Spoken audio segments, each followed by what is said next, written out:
This is a Film Stories original podcast. Hi, I'm Kristen Cloak, and you are listening to the XCast.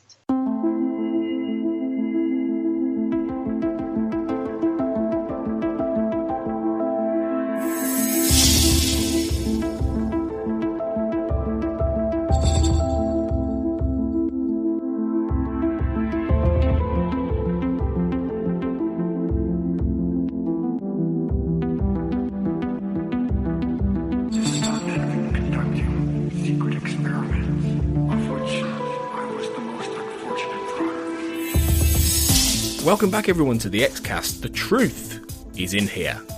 I am Tony Black, your host for Season 3, although we're not quite doing the XCast in terms of normal seasons, given we have breaks for, Season 11, and then pod watches, and then roundtables, and goodness knows what else.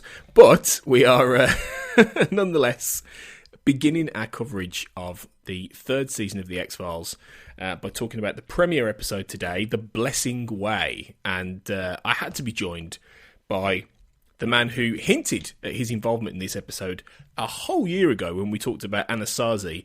It's none other than Darren Mooney. Yay! So my cunning plan to worm my way onto the third season of the XCast finally paid off.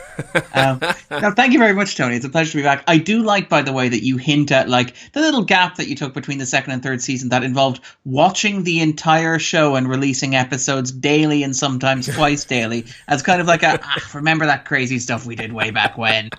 Well, I'm finally now perhaps a little bit away from it to have the distance to go, how the hell did we do that? Like, I just can't even get my head around it. Everybody else was asking that while you were doing it. It was a pretty great achievement with, a whole legion of podcasters, including yourself, which was amazing, really. So yeah, we've technically covered the entire X-Files on the XCast already, but we haven't gone in depth, which is what we're going to continue to do.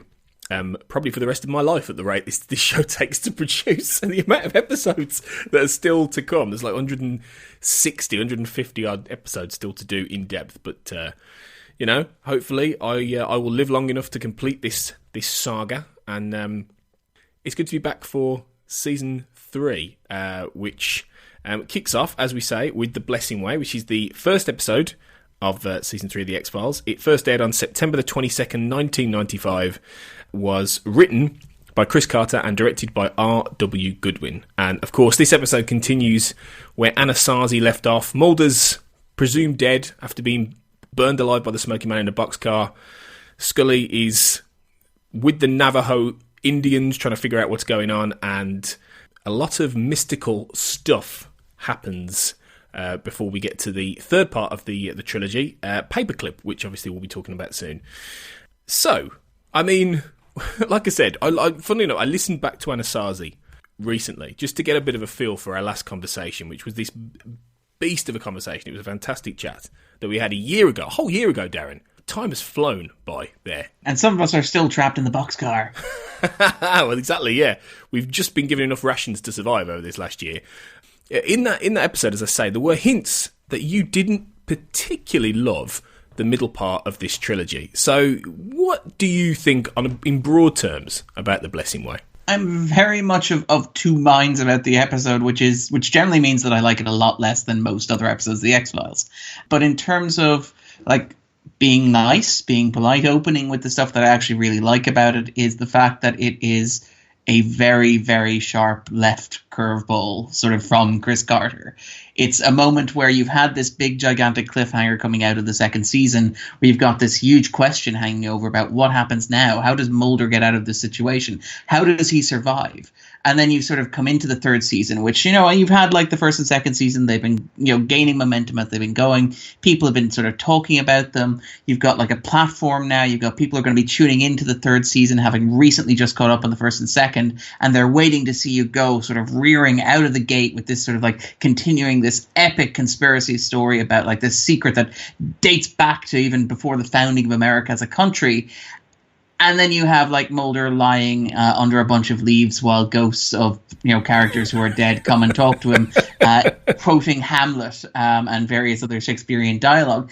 And it's a very left field choice. Like I remember Kumail Nanjiani talked about it on the X-Files files with Kevin Smith. Who had an original fan experience. This was the first episode of the X-Files that he watched because he'd heard people talking about it so much, and he caught reruns over the summer, and he was in a motel. I think he was promoting one of his films at the time. He's like, look, the X-Files is on Fox tonight. This is like the biggest show of 1995. I'm going to sit down, I'm going to watch this. I'm actually going to watch an episode of the X-Files live. I'm going to jump on at this point. And at the end of it going, what the hell was that? And there's an aspect of that which I really, really love. And I like as sarcastic as it sounds and as cynical as it sounds, I always love that about Carter. There's like an esoterical nature to Carter's writing, where Carter understands exactly what the audience expects and then doesn't give it to them. We talked a bit about it when we talked on the the Podwatchers season 11 stuff about how crazy the Carter's mythology episodes are now and how he seems to be doing whatever he wants to do. But he's always been doing that. And The Blessing Way is very much an example of that. The Blessing Way is an example of Carter taking everything that he should be doing on paper, everything that you would expect a show that's about to become that is a pop cultural phenomenon, but is about to go supernova over the course of the next year and a half, and doing almost the exact literal opposite of it. There are long monologues, there are ghosts, there are abstract statements and philosophical conversations. There's like one moment where a character projects himself into the subconscious of another character, which no character ever really properly discusses again. They allude to it in the next episode, but it's not a big deal. And there's a lot of crazy stuff in here that feels like it's put all of the cliffhangers and all the big questions of the last episode on pause. Like to the point where the characters seem to shrug off the question of how Mulder got out of the boxcar, which is, to be clear, the cliffhanger of the second season. Everyone's kind of like, he just got out. It doesn't really matter. And it's incredibly frustrating, which is why I don't like it as much as I like Anasazi or I like Paperclip, and why I would consider it one of the weaker episodes of the third season. And keep in mind, the third season is one of my favorite seasons of television ever, so that's not that big a criticism of it. But I admire it as much as I find it utterly hair-pullingly frustrating. What would you give it out of 10? Probably go with a 3 or a 4. Ooh. Let's go with a 4. Let's feel generous. That is quite low. I can totally see where you're coming from, really. I mean, I think I'd probably go for maybe between a 6 and a 7 myself, really. Because it is very different from Anasazi. It's like a completely different episode. I mean, obviously it's a different episode, but it doesn't even feel like it fits in many ways with Anasazi.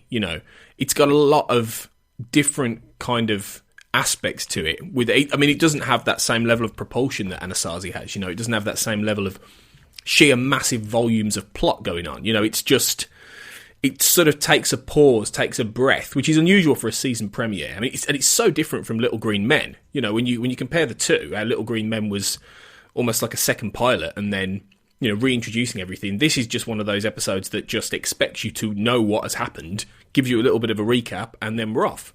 So we're not really off, because it's more like a pause. It's more like a little, gap between Paperclip, which is that's when we're off again. That's when the plot kicks back in, and it's all action stations. But and I think so. It's one of those things where it probably could have. Do you think this could have been a 2-parter, really, and it didn't have to be 3?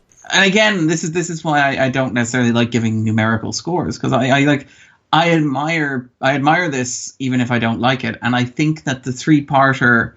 There's a weird, strange tempo, and I watch, and it's actually strange because it was obviously, I'm not sure it was entirely meant to be watched as like a 2-hour movie where you watch all 3 episodes back to back. But when you do that, the Blessing Way almost gets a bit of a lift in some respects, because it does feel like a breather of a second act. It's sort of, you get that contrast, because you pointed out like Anasazi is go, go, go, tempo, tempo, tempo, and Paperclip, not to spoil next week or when we're releasing the episode, but Paperclip is go, go, go, tempo, tempo, tempo. So like, The Blessing Way, kind of plays better in the middle of those than it does, if you're watching it after 3 months of summer, or if you're watching it sort of, waiting a week and then watching Paperclip. So I like the idea of a breather, and I particularly like the idea of a breather in the middle of like this gigantic epic story. Because the traditional thing to do would be to have the gigantic epic story and then have like a quiet coda afterwards. And I think, like, say, you know, other shows like, say, Star Trek would do that quite regularly, where you'd have cliffhanger like Picard gets assimilated and then you do a quiet episode where he goes to France and, you know, visits his brother. Or, you know, there's war with the Klingons and then you do a quiet little episode where, you know, Sisko gets lost in time and spends a lot of time connecting with his son. Or, you know, like the whole big Dominion War, and then you have a quiet episode where Sisko and his son basically build a spaceship and fly together through the cosmos in this sort of touching father-son thing. Here you get that sort of almost breather, and to be honest, like there is a bit of tension in here because obviously the Scully plot's still going in the background, but the Mulder plot literally feels like a timeout. Mulder goes, lies down, drinks some water, gets a nice, you know, sort of bath, like gets to recover his senses and gets to come back like refreshed and renewed for like the second half of his journey. And I like it, even if I don't think it works as well as it could, even if I don't think it kind of. And I admire the ambition of it. And I feel like if it was 2 parts and it was relatively straightforward, maybe I'd like it more, but it would be different and you'd change it, and I feel like you'd lose something in doing that. Like I think I talked about this, like in the context of saying this wasn't my favorite episode. I think that came up when we were talking about, like, is this 3-parter your favorite mythology episode ever? And I was like, no, I actually much prefer Nicene 731 or Patient X and the Red and the Black, which are, you know, much more propulsive and sort of much more clinical and much more traditionally structured. But I do admire this 3-parter because it is so strange. yeah. You know, when we talked to Anasazi, you know, it's one of those stories that really does elevate the show. You know, it puts it on a different level in many ways, you know, and it really transforms it. And, you know, I'm sure we'll get into that as we talk, but it is an interesting midpoint, really, of probably the most famous trilogy the X-Files ever did. On IMDb, obviously, we always have a look at the ratings on IMDb, and it gets an 8.8 out of 10, which is quite high, actually. You know, it's not the top-rated episode of the season, but it beats things like Nisei. It beats things like Piper Maru. I mean, bear in mind that, you know, IMDb is not a reliable aggregator. What, you mean Infinity War isn't the 15th best movie of all time? I know. The sheer the shock of it. That's a nice little hint to go and listen to the 250 guys covering Avengers. You listen to the 250 anyway, the podcast, but listen to the one with Infinity War, because we're both on that. We got a great guest for that one. I mean, it was fantastic. No idea how we pulled it. I was going to say he couldn't turn up, so I came in. But yeah, it's done pretty well out of 2,722 votes. So yeah, it's pretty good. Let's play a little game. What do you think the highest rated and the lowest rated season 3 episodes are? Okay, let's start with the lowest rated one and go with Tesos dos Bichos. By an absolute country mile. It's like, I'm going to save for the episode when we get there what the actual score is. Number. Yeah, the number. You can, of course, go and look it up. But yeah, what about the highest rated? Oh, highest rated one is tough. There's a lot of great episodes. The 3rd season of The X-Files is, again, one of the great 20-odd episode seasons of television ever made. And also there's a lot of candidates. And it's like, not only that, you're playing against, it's like, is it the Generation Game or Family Fortunes, where it's not so much that you're trying to guess what is the best. You're trying to guess what people think is the best. And that's what IMDb voters, that's Family Fortunes. Family Feud in the US, I think it might have been called. Yeah. But yeah, there's there's sort of like a playing the audience aspect here, where like I'm like, if I were talking to hardcore X-Files fans, I'd go with like Jose Chung or Clyde Bruckman. But because this is the IMDb, I'm kind of wondering, is it possibly Paperclip? Well, that's an interesting response, because the top rated one is actually Clyde Bruckman. Ooh. But only do I get the toaster, Tony? You do. You don't get the cuddly toy because, right, it was one above Paperclip. So Paperclip is 9.2. I think Paperclip's the second highest rated, and then I think it's Jose Chung after that, funnily enough. So you're in the right ballpark, and I think on the whole, people tend to agree that those are the 3 strongest of the season. Which I'll be honest, I think that's fair dues. Really, there's some fantastic episodes. Well, except Pusher. Obviously, Pusher's 10. Obviously, but anyway. We'll get to that. We'll get to that in time. Let's, without further ado then, let's talk in more depth about The Blessing Way.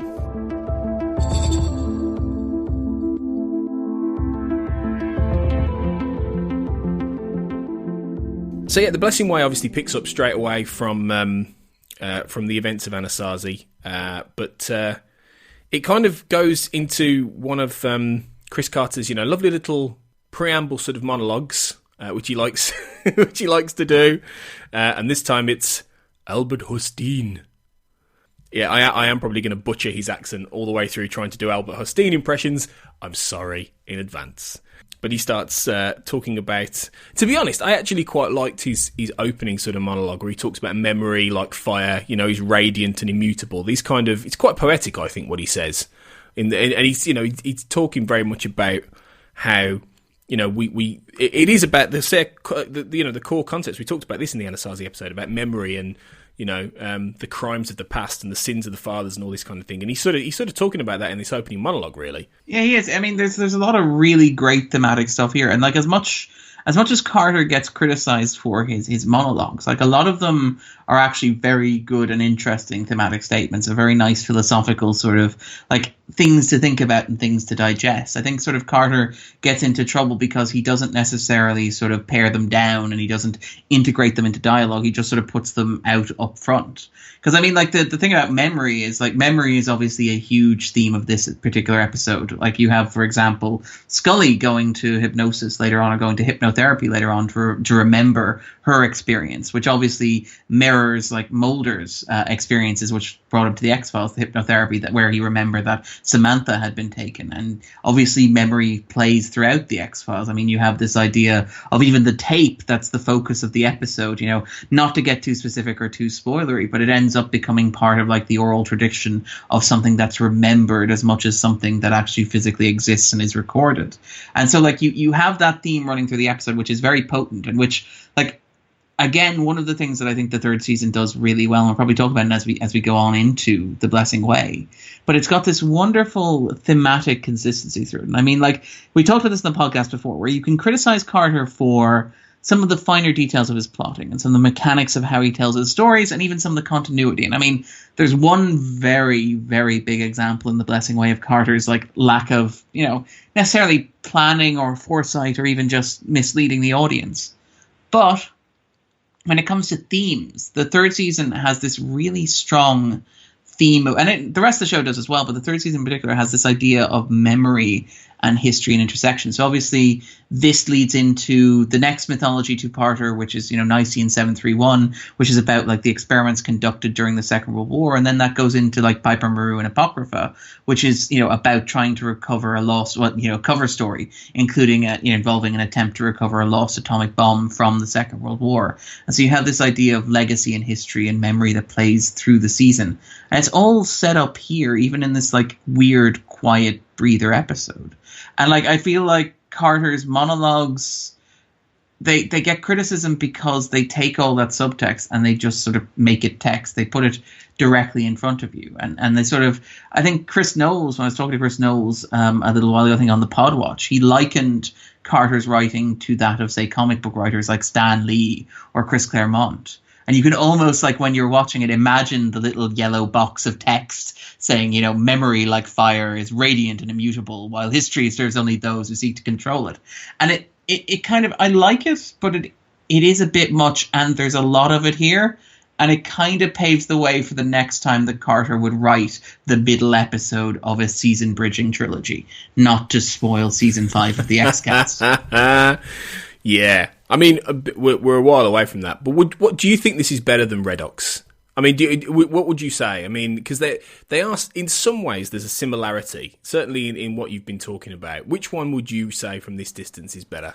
The whole thing or the episode? That specific episode, yeah. Okay.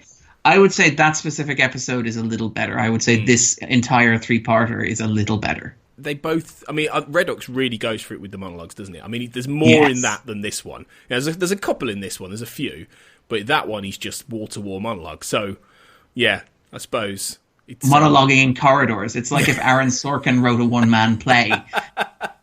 Yeah, about UFOs. Oh, God. Please make that happen, Aaron. If you're listening to this, come on. But it's an interesting start anyway, and it sets up the Navajos being very central to, thematically and to the story of this episode. But obviously, we're with Scully for the first chunk of the episode. In fact, really, I mean, I know that centrally this whole thing is about Mulder and what's happened to Mulder and everything, but this is far more of a Scully episode, really, isn't it, than Mulder's? Because she has to carry the actual weight of the story. She goes back to the FBI. People are, she's got helicopters intercepting her on the road looking for this digital tape, and she's going back to the FBI and they're putting her on, leave without pay, which is a real kick in the, proverbials as well. Yeah, we're gonna put you on leave and you're not gonna get paid. Sorry.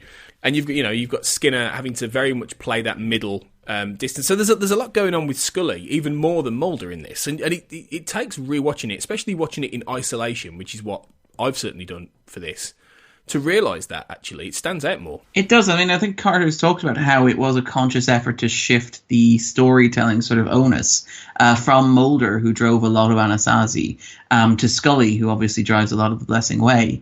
And I think that there's a lot of stuff here which sets up, like, one of the things, and again, I feel like when I'm talking about The Blessing Way, I'm actually saying, well, I really like the third season as a whole. But no, I mean, it speaks to how well Carter's, I don't know if planned is the right word, but how well he understood where he was going with the season. That one of the things the third season does remarkably well, and I think I sort of alluded to it when we talked about the mythology episodes of the second season, particularly how they treat Scully, where she gets abducted and then dropped back and returned and she's unconscious in a hospital. And then even like in, say, Colony and Endgame, she's, held hostage again. And, then you have the climax at the end of Our Town and stuff like that. You have a lot of Scully in peril in the second season and a lot of questions of how to write around Gillian Anderson's pregnancy without necessarily thinking about what that says about Scully as a character or how that affects her arc. There's a sense of, like, it takes her until Irresistible to process what's happened to her, and even then there's a sense that she's not fully through it. Whereas the third season, it feels like at some point over the summer, all the writers sat down, they said, well, look, what Scully's been through means something, and we have to deal with it. We have to actually process through it. And you get a lot of that in the third season, where you have this recurring theme of like control over women's bodies, which obviously plays into, like, it fits within the whole big like metaphor about like state violence and about the way in which society oppresses people and, minorities. Like, for example, you have the Native Americans, the Navajo, who are victimized in the opening scene of the episode with the US Army coming onto their property, waving machine guns around, beating them up and demanding that they surrender anything they might be holding. But you also have that with Scully, whose body has been violated, whose reproductive organs have been controlled by, old men with white hair and fancy suits. And you see, even in The Blessing Way, you see a sort of a shift back towards recognizing that, like, Scully's plot in the second season, like writing Scully out so Gillian Anderson could give birth, meant sacrificing a lot of Scully's agency. But like the third season, in episodes like, say, Nicene 731 and later on Piper Maru and Apocrypha, you have this idea of like giving it back or acknowledging that it was taken and acknowledging that this is part of Scully's journey. And like Scully's, so you see that in The Blessing Way, where Scully basically is left running around. She's left without Mulder. She's sort of pushed out, as you pointed out, on leave without pay. She's sort of dismissed by Skinner. Skinner doesn't seem to treat her with any respect in this episode. In Paperclip, we get a sort of a different angle of it. And you have her discovering that not only, has she got a chip in the back of her neck that's apparently been there since she was abducted, and nobody pointed it out and she didn't even realize it was there, but you also have then her going to hypnotherapy and her remembering what happened to her in a way that's more vivid and more literal than anything that had been expressed in the second season. And there's a real sense that the show is willing finally to deal with the trauma that it inflicted on Scully. I don't mean that as a criticism of the second season, because I understand the second season was written under a great deal of pressure with Anderson gone, but I really think it speaks to the power of the third season, that you're willing to come back and to flesh this aspect out and to deal with it. And I think The Blessing Way kind of does that. But I also feel like naming the episode The Blessing Way, which is the ritual that Mulder undergoes, kind of leads you, when you're watching it, particularly in like a 3-episode block, to think of this as like a really dull part of Mulder's story. Yeah, because it's sort of suggesting that that's the most important aspect and the core of it. a lot of what Scully goes through in this is about reacting to what's happening to Mulder. But what is good, like you said, there is a chunk of this that isn't about Mulder at all. Now, it's about what happened to her. It's about the chip. It's about the hypnosis. It's about how that the moment that struck me was when she's in the hypnotherapy session with Dr. Pomerantz, and she's in the middle of it all, and he says, take a breath and try again. He puts his hand on her lap, on her, and she jerks away quickly.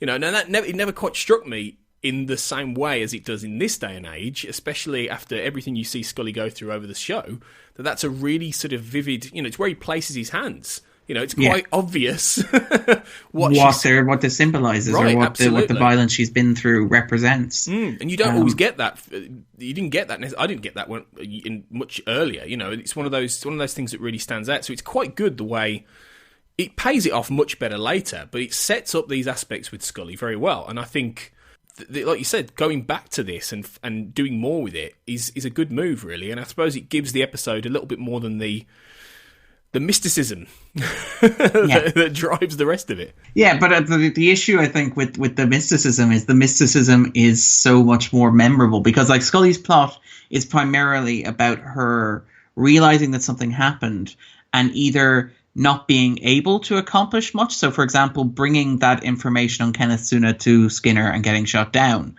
Or, and completely understandably, like it's completely in character, it makes a great deal of sense, and it's the right storytelling choice to have her back away from the revelations in the hypnotherapy session, to refuse to go back and to try again, because obviously it's a huge traumatic experience for her.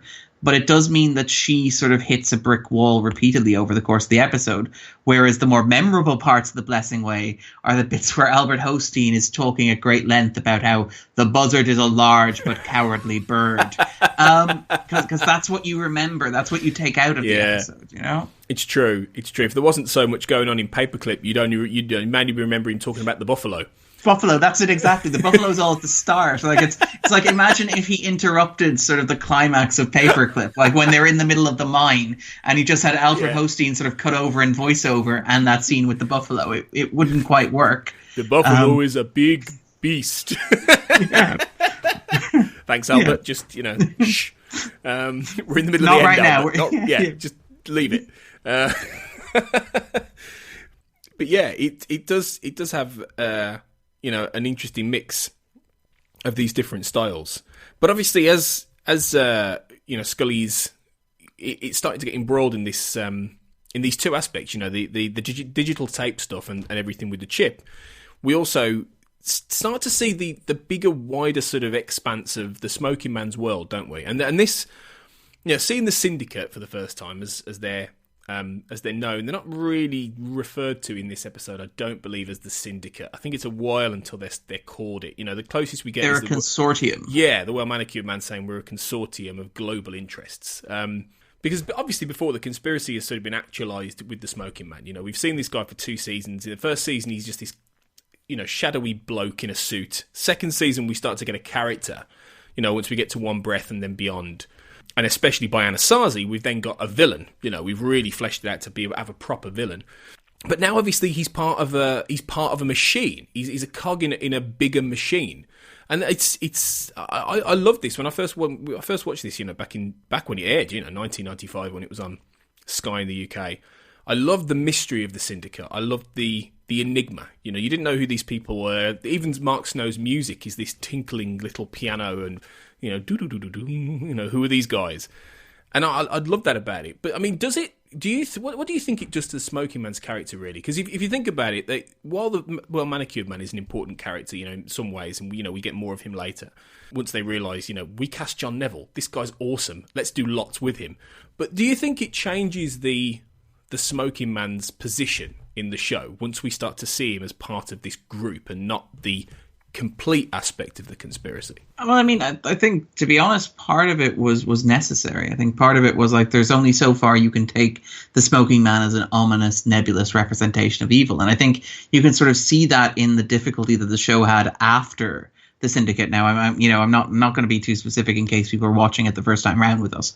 But like, obviously, there's a point later on where the show moves past the Syndicate as primary villains, but it keeps the cigarette smoking man around. And you see that when that happens, there's not really very much that you can do with him outside of just play with him as an archetype. And some of that is interesting, but it's not as rewarding. He never feels as much like a real person as he does sort of with the existence of the Syndicate and the Consortium. Like, there's something really, really impressive about the idea of, like, the Smoking Man, who to Mulder is this ominous representation of everything wrong with the US government, being presented as effectively a mid-level bureaucrat who is completely insecure and incompetent in his station. Like, and I think we pointed this out when we were doing Anasazi. The great thing about the three-parter is that the conspiracy itself is ridiculously incompetent. Yeah.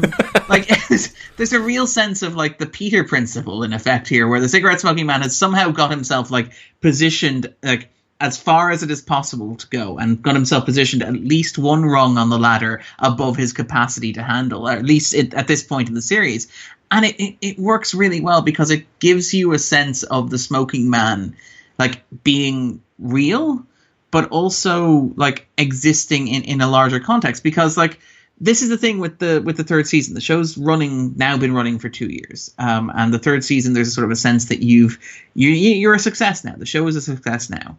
So Carter has to begin the process of, like, streamlining it and making it clear what it is, and, like, building, like, actually fashioning it into a mythology. Because I think we talked about it when we talked about, like, the mythology episodes in the second season. They're great. They're fantastic. They're really clever, but they don't really fit together easily enough. But what the conspiracy or the Syndicate allows Carter to do is to start bringing stuff together and telling a self-contained story. Like, the mythology in the third season, like, it flows much more smoothly. Whatever about the quality of the individual episodes, and again, I love Nicene 731, there's a much more organic sort of flow to it than there was in the first season, where there weren't really mythology episodes, and the second season, where you had mythology episodes as event episodes. Here, there's a sense that there's an actual world that exists and something that is happening, some sort of project that is in process, some sort of, like, end towards which they are building. And I mean, you get that, like, it's telling that you get the big reveal of what the project is at the end of the third season, even though it's quite clear thematically what it absolutely has to be. And I really, really like that. And I think there's something, like, the existence of the Syndicate makes that evil relatable and personable. And I mean, like, we know next to nothing about First Elder, aside from the fact that he's a passable Marlon Brando impersonator. We know very little about, like, the second and third Elders beyond what they look like and how they read lines. But they still feel real and tangible in a way that what the show tried to do once it moved past the Syndicate never quite worked. Like, you'll never get the conspiracy scenes that are as effective as a bunch of these old, like, white guys who are really good thespians bouncing off one another in a smoky, sort of dimly lit New York room. And it's remarkable. It works really, really well, I think.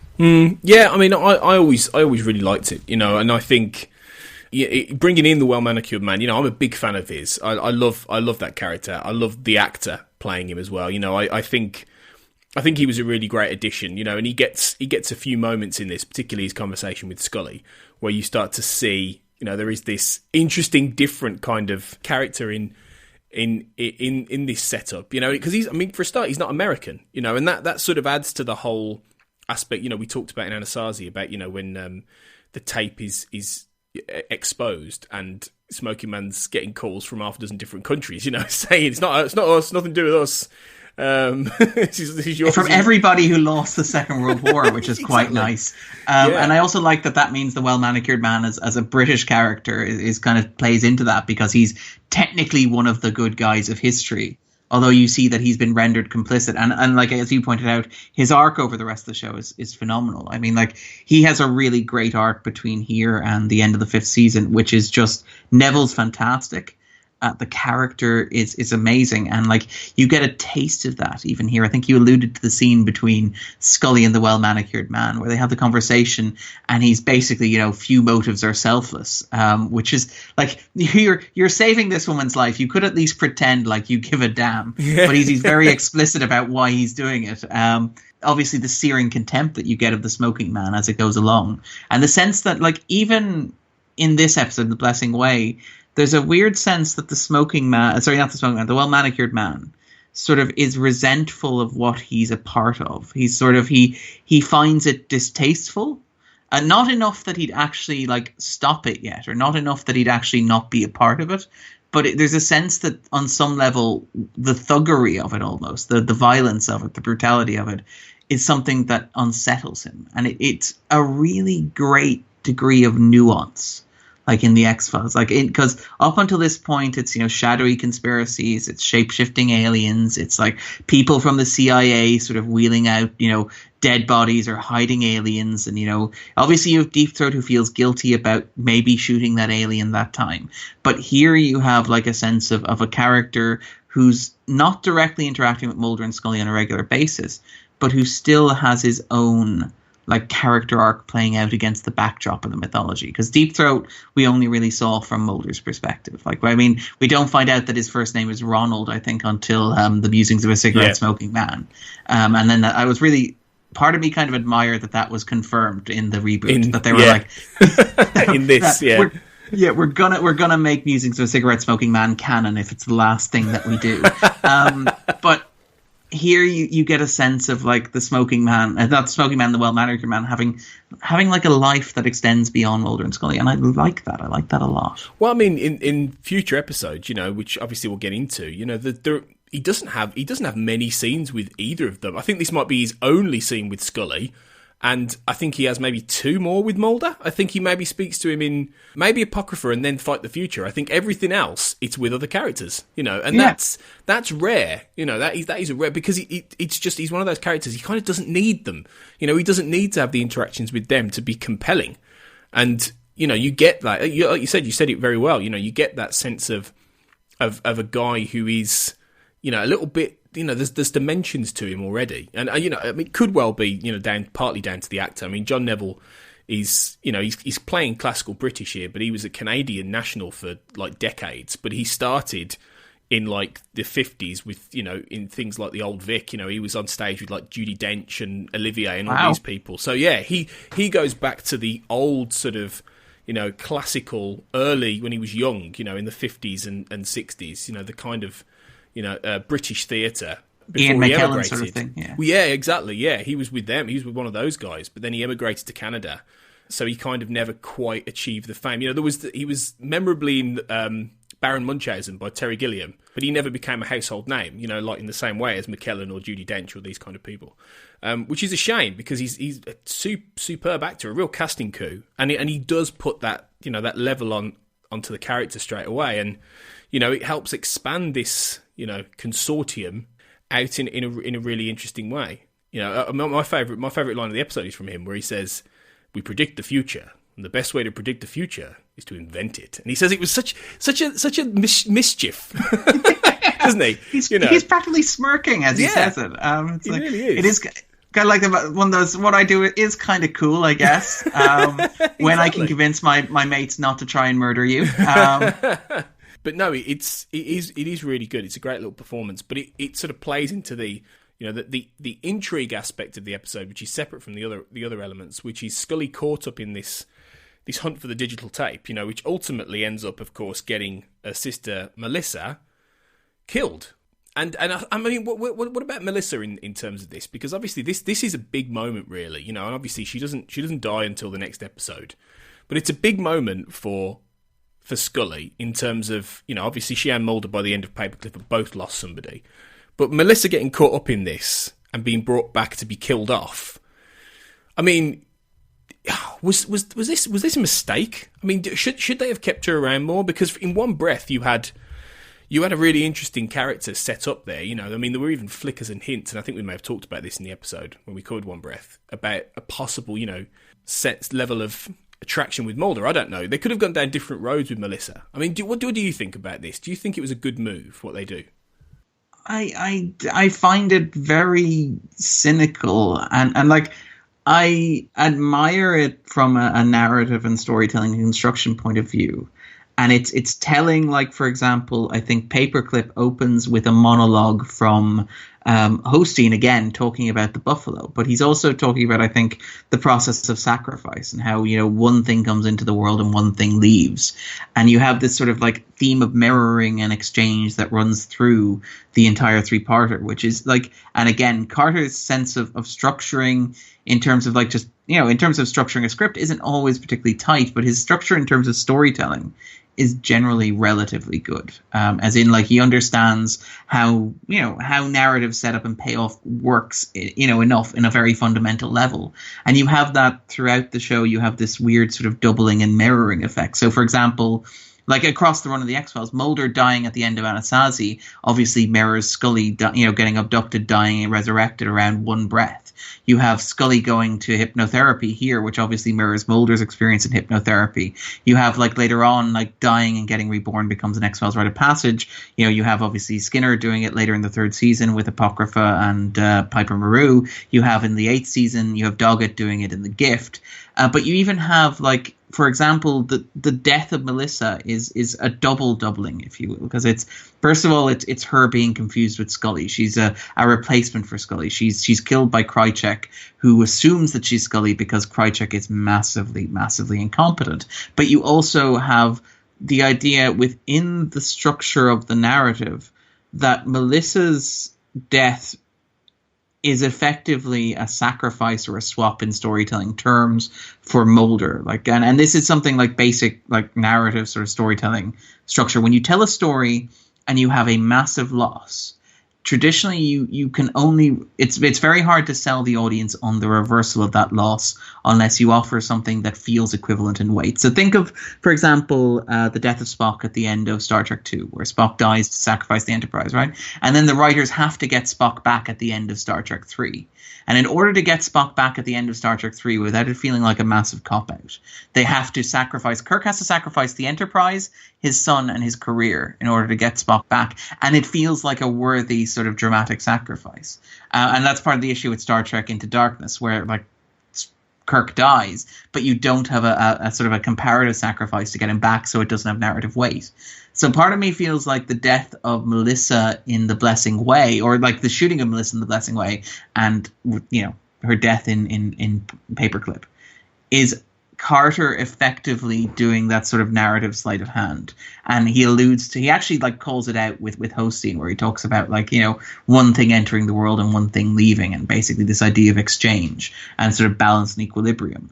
Where so Mulder gets to come back from the dead after being burnt alive in Anasazi, but the flip side of that is that Melissa dies. And it's, from a narrative point of view, it's very efficient, because it does mean that you get through the three-parter without feeling like Mulder cheated death, or without thinking our heroes escaped without any consequences. But it's also, you're right when you say it's very cynical. It's very calculated. Like, Melissa has been around since, she's popped up in one breath. She hasn't really been used since. And she's an interesting character, but she's relatively underdeveloped. I mean, you arguably discover more about her, like, after her death in later episodes like Christmas Carol and Emily, where Scully sort of talks about her, than you know about her when she's alive.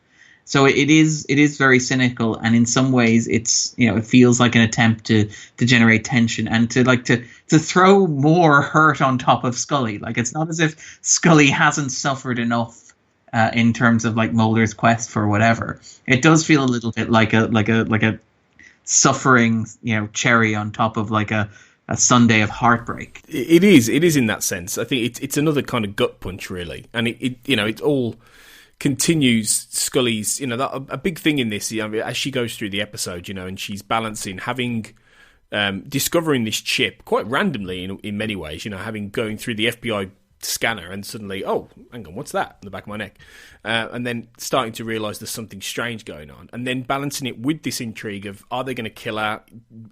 She doesn't have the tape, but do they think she has the tape? What's going to happen? What's Skinner's role in all this? What's he not saying? Who's he playing? So to have all that involved and then bring Melissa into it is, it's a mixed bag. I mean, so in some respects it works, but I think in others it is a bit cynical, as you say, and it is a bit of a shame. But then, I mean, in terms of Skinner's role in this, just while we're on the subject, I think This is a good example of one of those episodes that really works hard to sort of compromise Skinner, and this is something that the show returns to again and again and again and again, right up until the last season specifically, season 11, which really tried to get back to this. But it's Skinner caught in the middle of the shadowy forces on the one side and Scully and Mulder on the other. And, in this, he doesn't really come off very well, does he? Overall, Skinner. I think that there's a point, though, and you're right when you say, Skinner does this over and over to the point where it feels almost like a cliche. There was a point in the 11th season where they were like, can we trust Skinner? And I'm like, guys, you have had this conversation 6 times over the past 20 years. Yeah, exactly. And the answer has generally been yes, unless there are major extenuating circumstances like Krychek trying to kill him. In hindsight, it does seem a little bit much, but I think in the context of the time, I would be quite happy with this if this had been the last time they played that card, and it feels like an appropriate point at which you can an appropriate last point at which you can play this, because again, not to get too spoilery, but later on in the season you have Skinner going through his own Skinner's obviously he helped Mulder in One Breath, where he told the story about his own near death experience in Vietnam, and he pointed in the direction of the smoking man and stuff like that, and he's been friendly to the X-Files before, but there's still a sense of kind of how far that loyalty goes and sort of, how far it goes in terms of his personal life. But the issue is that later on in the 3rd season, you have Skinner basically experience a bunch of humiliations and a huge, his own suffering Sunday, so to speak, in, obviously Piper Rue and Apocrypha, but also later on with Avatar. Where Skinner's loyalty to Mulder and Scully becomes almost, it should in theory be unimpeachable. But the show keeps going back to that particular well. I feel like in The Blessing Way, it's earned because he hasn't yet sort of done that conga line of, can we trust him? Maybe. Can we trust him? Well, yes. Can we trust him? I'm not sure. Here it feels more like, well, he's been on our side before, but we've never really been put in a corner like this. And so we don't know how he'll react to it.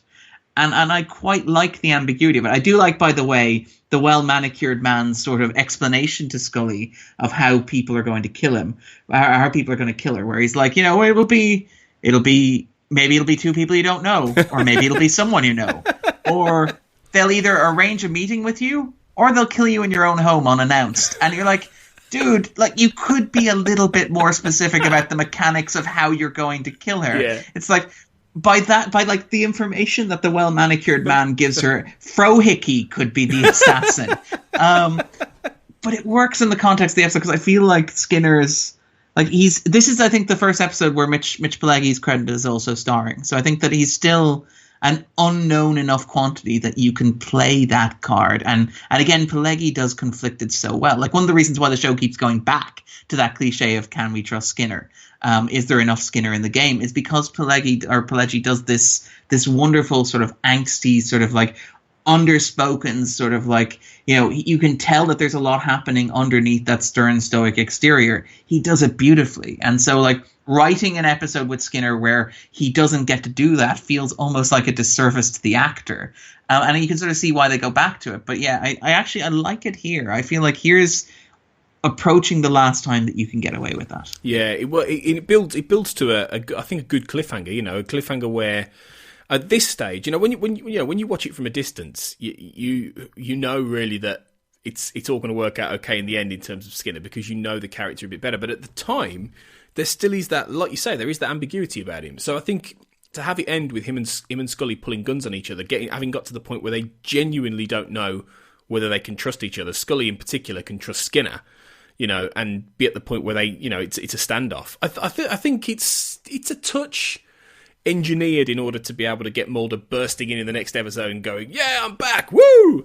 But I think it does work to end an episode which is, a very much a sort of, in some respects, a character-based stopgap between Anasazi and Paperclip to end it on some level of, stakes, I suppose.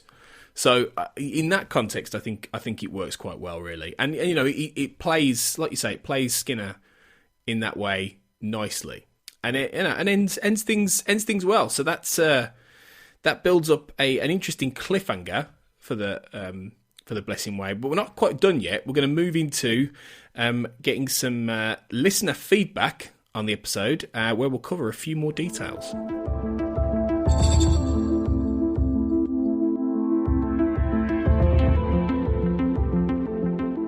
Right, so yeah, we on the Facebook group, the XCast Basement and XCast X-Files podcast fan group, do look it up, guys, on Facebook, because it's a brilliant group, over 500 members, lots going on, lots of chatter on a daily basis, some amazing people in there.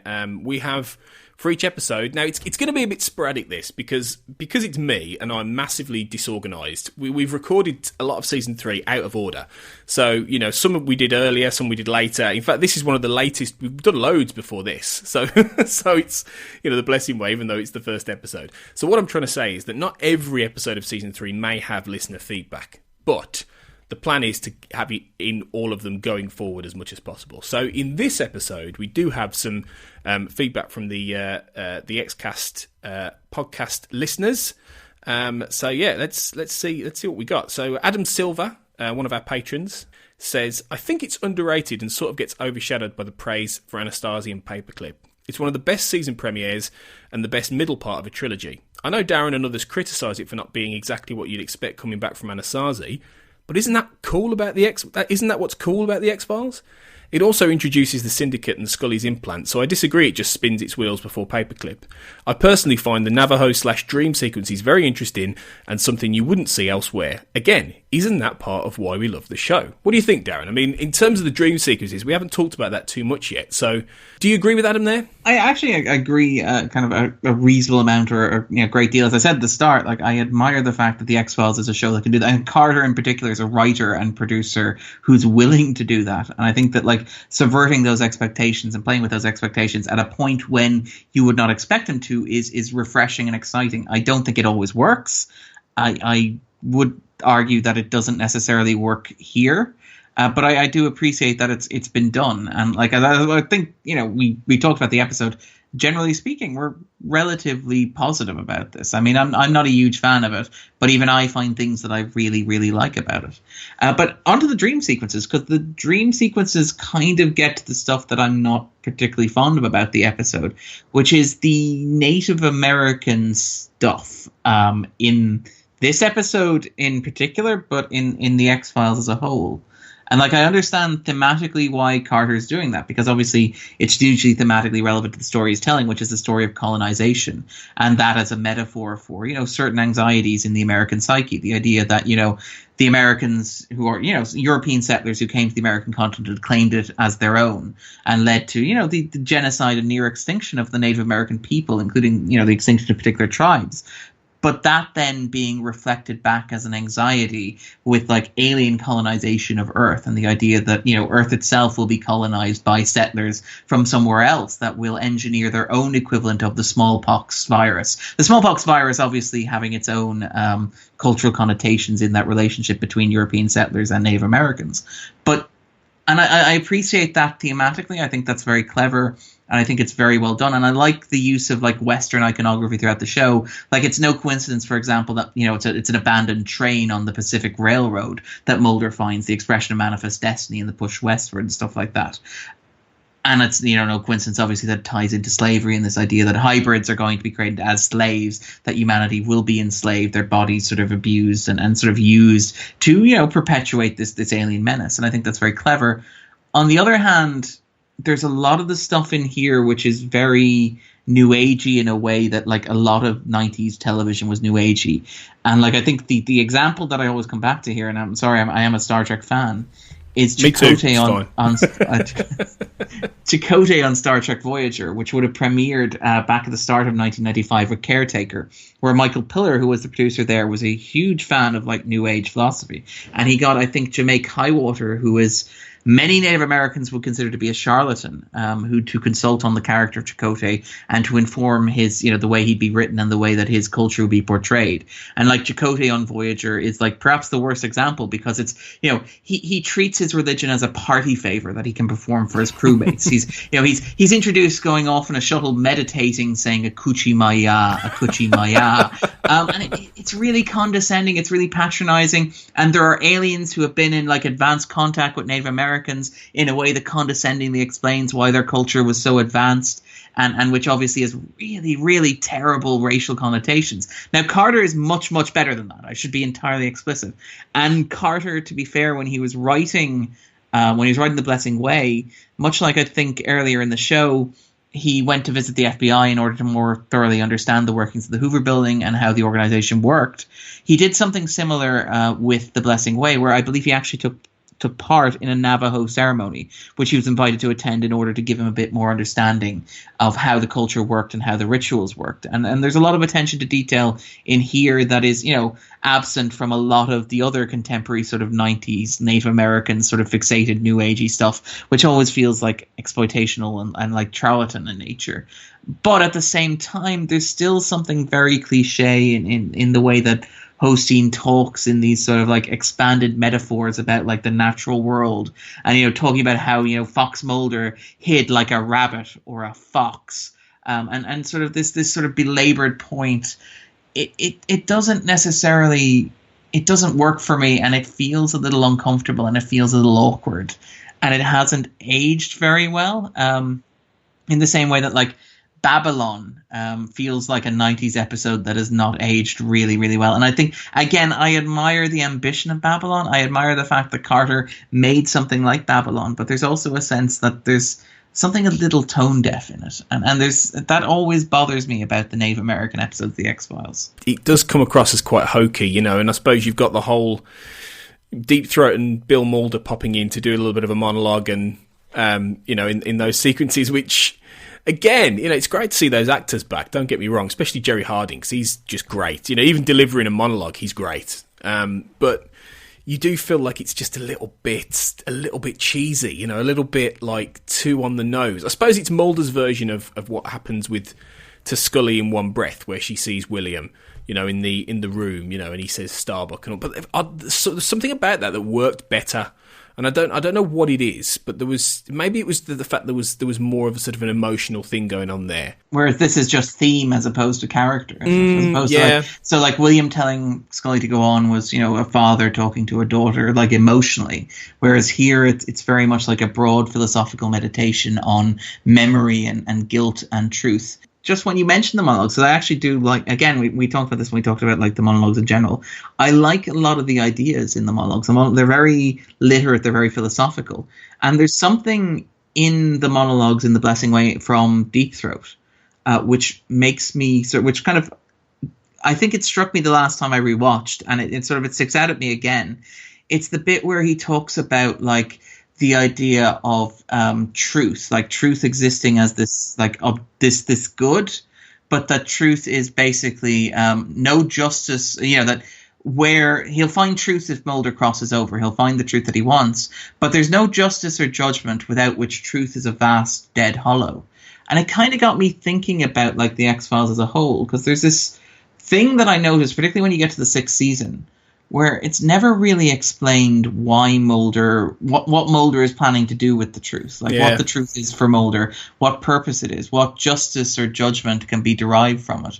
It's kind of interesting to see Deep Throat make the point that like truth on its own is not enough, that there needs to be something that comes with that truth. There needs to be action following from it or balance restored from it. Whereas over the course of the show, like there's never any sense of what Mulder actually does with the truth beyond like internalizing it or using it to come to some philosophical understanding within himself. Like there's never a moment where the cigarette smoking man is placed on trial and Mulder gets to, in front of the entire world announce that he's vindicated. You could argue there's an aspect of that to the truth where that's subverted, where Mulder wants to, give this big courtroom sort of validation of what he's doing, but can't. But there's never a moment where like Mulder leaks to the press and it's exposed the world and the truth, the syndicate like face the consequences of their action in a way that they wouldn't have if Mulder hadn't have found the truth. And it's kind of strange. I wonder about that when I hear that monologue, when I read that monologue back. Like, is there a truth and justice? Is there justice or judgment in the X-Files, or is truth itself its own reward? Well, one of the things I think I like about season 11 in particular is that middle-age Mulder, heading towards old-age Mulder, doesn't seem to have that same sense of need for that truth anymore. There's a little bit more about how he's quite jaded. He feels, and part of it, I think, is David Duchovny's performance, in the latest season and everything like that. And obviously, he's still involved in the conspiracy stuff, but in the new episodes, and I suppose it's part of the plotting, but it's much more about him trying to just stop these people doing what they're doing, as opposed to actually, looking for the truth in quite the same way. And I quite like the way he's ended up that way, because I suppose after 30 years of getting nowhere, and actually being told, oh, this is the truth, oh no, it's not really. Oh, this is the truth, oh no, it's not really. Oh, the world's going to end in 2012, no, it hasn't. You would get to a point where you're a bit like, oh, I just don't care anymore. And I suppose the closest you had was, I always think of Biogenesis with this, where Scully says to him, that they're all dead, all the men are dead, you've won. What is there more to do or to find? And he says, my sister. And then when he finds the truth about Samantha in closure, that is the open question then. Well, what's left? What is the point of all of this? So it is an interesting idea. And I suppose the whole concept of the X-Files is that the point is that you're never going to get it. You're never going to quite reach that equilibrium with the truth, because the truth, and this was obviously played with a lot in season 11 with forehead sweat and things like that. The truth is not really anything anymore. There is no truth. And that's I think what the X-Files has eventually evolved into, really. But it's interesting how he was wondering about that, Chris Carter, really this far back, towards the beginning, really, in many ways. Yeah, it is. And I mean, I admire the fact that, he asked the question. And part of me wonders if he was asking the question because he doesn't necessarily know the answer himself as a writer. And I mean, we talk about, Carter maybe not knowing all the contours of what he was doing as he was doing it, and maybe making some of it up as he was going along. And I suspect that was very much the case. But I admire the fact that you can see him working through these questions as he's going. And the fact that he has the luxury of, course correcting, and not course correcting, but also exploring and sort of probing and sort of poking at the stories that he's telling. For example, having Mulder go through a crisis of faith later where he wonders, does any of this actually matter, or is this all just one big lie? And if it's a big lie, is he perpetuating it? And even, so I feel maybe there is some value in having Deep Throat ask, well, look, truth is good, but truth has to lead to something more, even if we're not entirely sure what that more is. I think that's a good way of looking at it, really. Of course, that was the 90s, so now we're I will take any truth. Give me truth. Truth is enough. Just give me something to believe in. But you weren't the only one who wasn't sure about all this with the Native American stuff. Andrew Blako, another one of our patrons and occasional guest, does say there's just something about the whole Native American healing ritual/vigil that doesn't work for me. Mulder floating in the dark on a bed of brush feels hokey. This is an instance where the follow-up paperclip is so much stronger. So yeah, he's in agreement with you there. It's the black polo necks as well that do it. It's like Heaven has a really stylish 90s nightclub dress code going on. And obviously it exists so that you can do you can have the starry background, which is its own sort of 90s music video cliche going on there as well. I admire, listening to or reading up on this was a very difficult shoot from a technical perspective, but it does look very much like a music video in some respects. Yeah, an 80s music video as well, I'd say. But yeah, Sarah Devincom agrees with the point about what Deep Throat says. She says, I love Deep Throat's speech, how truth makes no sense without justice. I think it's a very accurate point. Mulder wanted the truth, but he also wanted justice, but might forget it sometimes. I think justice is a very pure intention. She says, I like what Albert Hosteen says about memory. It's really accurate in the way that history is based upon the winners, because history is told by the majority, so what's left is to any kind of minority is memory, and it can be as strong as written history. I think it was powerful and is still very accurate. And, it goes into the kind of things we've been talking about already, with that whole thing about history being written by the winners. I was thinking that when I was watching this, there is that element, isn't there, of what Albert Hosteen says is essentially that these guys have created their own truth. They've created their own history. You know, they've falsified what is real. And are making it, and that's exactly what the well manicured man is saying about, we predict the future, we invent it. It's that whole thing of you're not just inventing the future, but you're rewriting the past. There's also something more ominous in the opening monologue where Hosteen, points out that the memory only lives as long as the last person who remembers it, and that makes you then sort of think about like the policies that are being enacted and what's happening to these groups who have these memories, and these memories being the total relic of their culture. And this idea that exterminating people is horrific and monstrous of itself, but the idea that it might be employed purely as a way of rewriting history, that you're manipulating narrative, that genocide and mass murder are just tools to curate this story that you want to tell. It's absolutely horrific. And I mean, the show makes it very clear that that's what's happening repeatedly over the course of the narrative. I mean, even in this case, you have like the well-manicured man pointing out that the cigarette-smoking man never met a problem he didn't think he could solve with bullets. But it's kind of horrific that, all of this suffering and all of this hurt and all of this loss is simply an attempt to control the story. Like it would be one thing if these people were dying because somebody hated them, or because there was some sort of greater motivation or there was a reason for it, but instead it's just fighting for control of a story or a narrative, and it's harrowing. It's really, really affecting and haunting. It's one of those things that sort of feels even more relevant in many ways, although not everyone necessarily thinks that it would necessarily work in the same way in this day and age. Jeremy Daniels says, I gave this a recent rewatch. It's not nearly as bad in the way that the middle of Carter's other trilogies are, but it's not great either. I think Albert Hosteen is the kind of character that would not fly today. He's basically a mystical other figure. It's very 90s, new agey, and very much of its time, which is what we've said. And it's I suppose there is that aspect of it where people can see that it is of its time as an episode, and it doesn't quite work on all those levels. But then, equally, you have got people who think a lot of it. Marlene Stemme says, The Blessing Way has that suspended-in-time luminal quality of many of the middle trilogy episodes. I can't decide if the episode's reputation suffers from its relative quietness or if the dorky Mulder in the Christmas tree visual is really, bad. That's it. That's the aesthetic. Forget your 80s pop video. That's it in a nutshell. Mulder in the Christmas tree.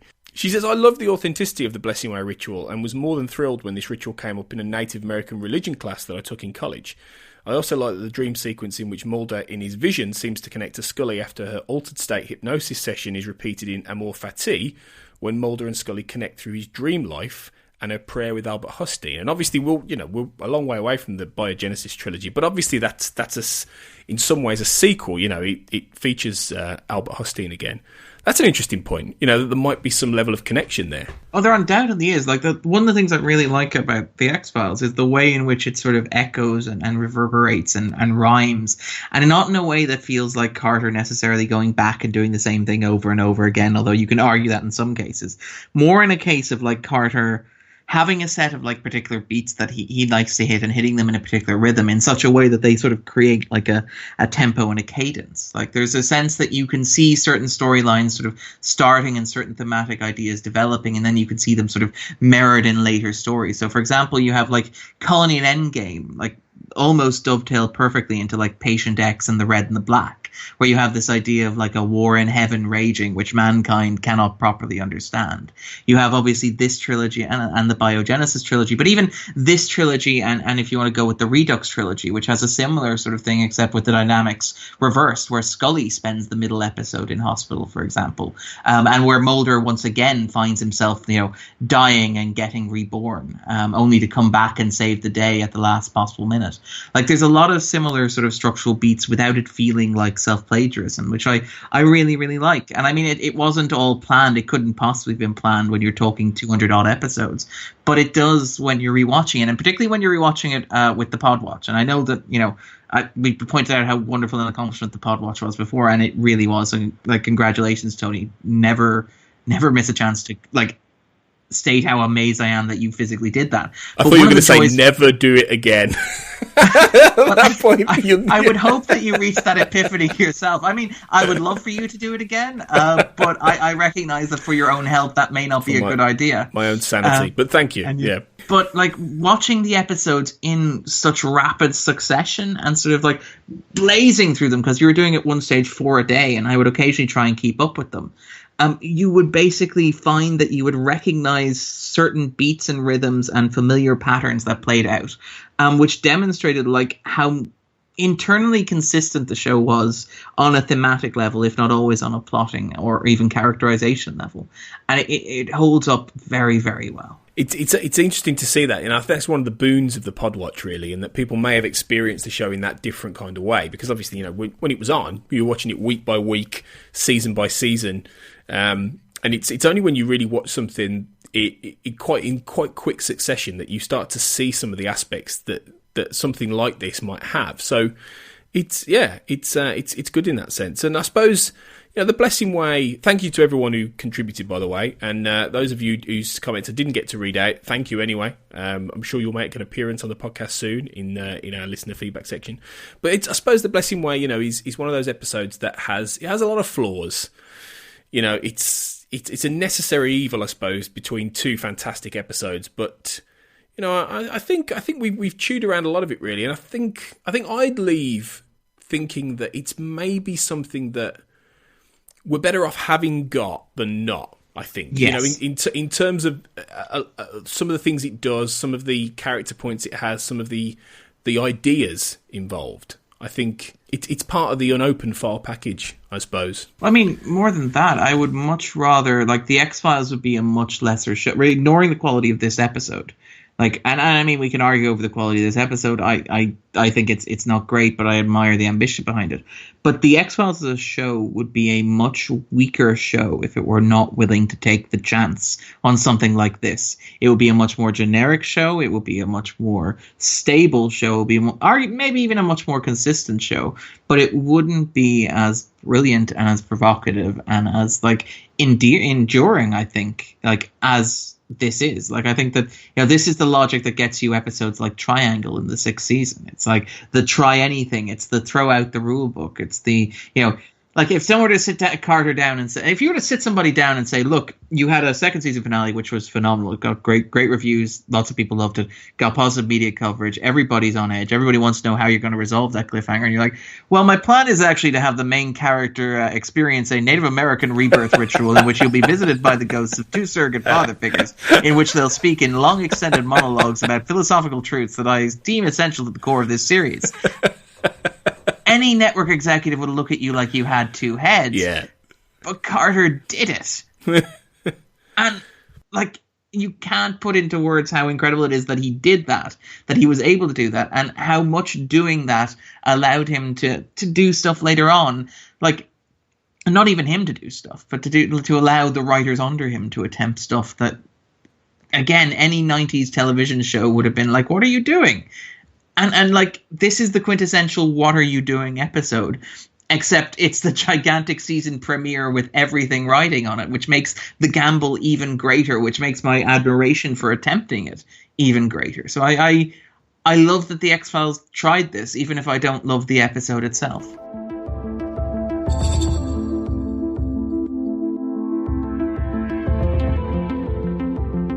And this is, of course, the beginning of Season 3. And just in case it's not been made clear on other podcasts or generally through the Twitter or the Facebook groups and things like that, the plan is that we're going to release Season 3 weekly, like we always have done on a Friday, but every couple of weeks, and maybe, you know, every week for a while. We'll see. But at least every couple of weeks on a Tuesday, we're going to get a supplementary episode, which is going to be about an X-Files topic of some kind. So it could be one of the round tables we do with the patrons. It could be an episode comparison to a movie. It could be we've got loads of ideas. We've even got a shipper special coming up for that aspect of the XCast fandom, which is territory we haven't necessarily fully explored. Who are they shipping, Tony? I'm worried about XCast shippers now. They're it's me and Carl. Let's be honest. You are the one true pairing. We are. Carly, that'd work, wouldn't it? Actually, as a joint name. Sorry, Carl. I'll never say that again. But yeah, opposed to Tarl. Tarl works. Tarl works quite well. Tarl would work. Okay, so yeah, hashtag Tarl. There you go, guys. Do what you will with that. Don't, please. But yeah, we'll have a supplementary episode every couple of weeks with some great topics. So that's how we're slightly expanding the XCast out. And of course, we're on the build-up to the XCast Live in September, which is me attempting to do this for 24 hours live without a break. You do know about this. No, you realize, like, when I said that, when people pointed out that, like, doing the pod watch was a crazy ambitious thing that probably would have killed a lesser man, that wasn't like do something more, right? Yeah, I just came up with this now. This is the challenge. No, it's you seriously, you must have heard of this, Darren. No. Really? Okay, right. Well, I was going to invite you on. I'm sorry. I've been living under a rock in an Arizona desert. I'm unsure how I ended up there. Yeah, September the 1st for the Alzheimer's Society. I'm doing a charity 24-hour live marathon XCast, which already has a couple of good guests. We've got some of the podcasts. Hopefully, if you're around, you might be able to join. It's on a Saturday, so people might be a little bit more free. Yeah, cool. Okay. But yeah, we hope. And I now did it live on air. Yeah. Well, yeah, none of the editing shears. I don't know how it's going to come off, but hopefully the aim is to raise at least £1,000 for Alzheimer's along the way, as well as celebrating 25 years because it's 25 years in 24 hours. That's the theme, basically, because September is the anniversary, of course. 25 years of the X-Files. So yeah, you can if you go onto the Facebook group, you can just go to our Just Giving page, Just Giving the XCast. If you can donate, that'd be amazing for the XCast Live. Doesn't go to me, doesn't go to us. It's purely for the Alzheimer's to help people with that difficult, horrible disease.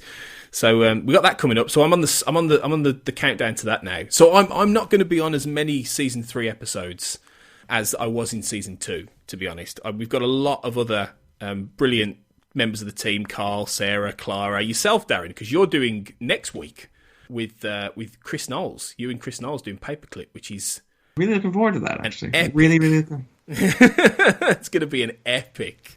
So yeah, it's not just going to be me every week, and I might be gone for a while, but I'm still around. I'm planning for the marathon. I've been training for this. How do you train? I just have this image of Tony running up and down stairs while producing banter about like the Mulder and Scully relationship. It's like, he's jogging with Carl, and Carl's like, "Okay, I need 10 minutes on Skinner. Stat." It might get to that. To be fair, yeah. I feel lifting reference books over his head. It's like.